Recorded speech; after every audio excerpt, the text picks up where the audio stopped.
Hello, everyone. It's your favorite uh, walks thing. My name is Riven Wolf, friend of Chris's, and I'm here to give my little thoughts of the new Jupiter rival blaster thingamajig. Let's get our sizes all ready because I have not come prepared. All right. Anyway, so this looks to be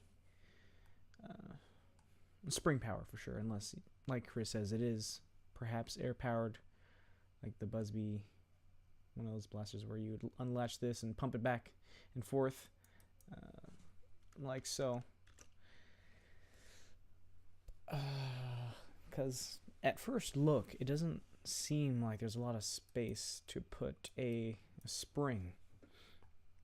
But if it is like the Reaper here, it curves down, but unlike what Chris thinks, it doesn't curve back up. It just levels out. Levels out, you see, from here to here. Or if anything, it's at a slight angle, but that just might be the photography. And while we're here, it looks like this also slides back into this little pocket here, because just like the Chronos, well, maybe it's not. Maybe this will allow it enough room to come back, accept the rival, and then push it forward into the tube.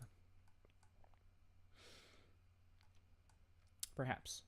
I haven't had a chance to get my hands on one of these because they are hella expensive. I don't plan on getting one because I'm not an Overwatch fanboy. Skylar, I'm looking at you. No harm, no foul, please. But yeah, if it's gonna be like this Reaper mag, it's gonna be straight. I'm right here. Hello, that's me.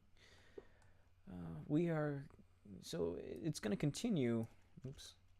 Continue straight for how many rounds is the Reaper? Like 8? 1, 2, 3, 4, 5, 7, 8. So it'll probably end about here or so.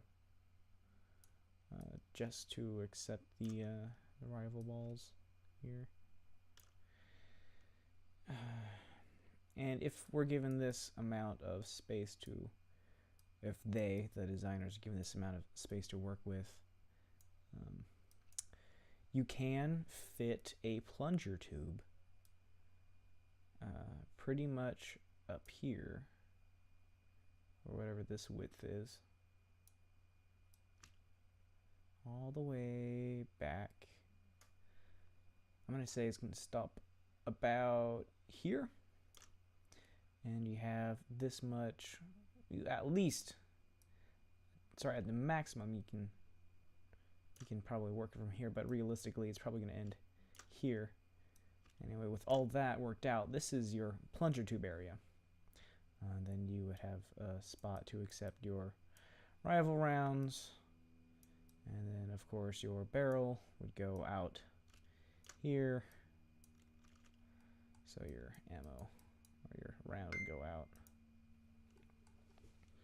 Anyway, so now we have a little bit of space to work with. Then again, we do have to work with this trigger. How is this trigger going to work out? Could it go all the way back over here? Maybe.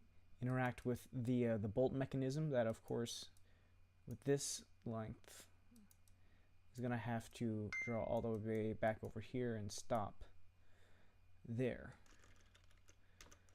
So there's not a lot of room for this trigger to work unless somehow this trigger mechanism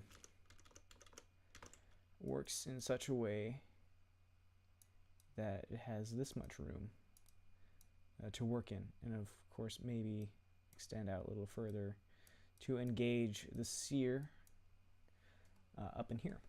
And with that, now we can probably estimate a place where the spring would go. I'm gonna use this fuchsia box to estimate or to put our little plunger tube, plunger pusher, plunger. Anyway, this is our plunger, theoretically. It looks like a floating one, but again, it could probably have a catch over here. You never know. Kind of like the Kronos with its little doohickey. And then it would engage somewhere here. Let's flat that flat plate there. And with that, they could put a spring from here all the way up into here. And this has, I don't know how much compression that's going to be. Maybe this whole thing would be scooched up this direction. So that way there you can get more compression. I don't know. Who knows where this catch is going to be.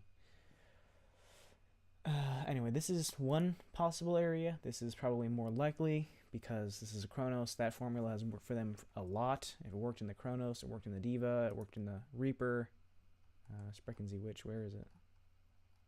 I don't know where it went. I don't know what's going on. Anyway. Yeah, I think this is how it's going to work. Spring would then unspool to release the plunger head.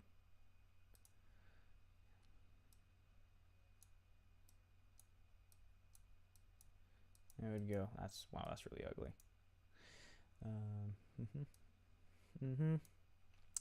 Push it forward like this. The thing is I'm concerned about is if there is enough space that this whole thing is going to shift back and forth this way and this way. There's enough room for that up in here. But again, in the Reaper photo, which I can't for some freaking reason get a good look at it. There we go. That was weird. Anyway, we got the Reaper here. Again, we'll see if there's enough room in here for this plunger tube to move back and forth without having to move the magazine all the way back here. Or maybe it does like a little bit.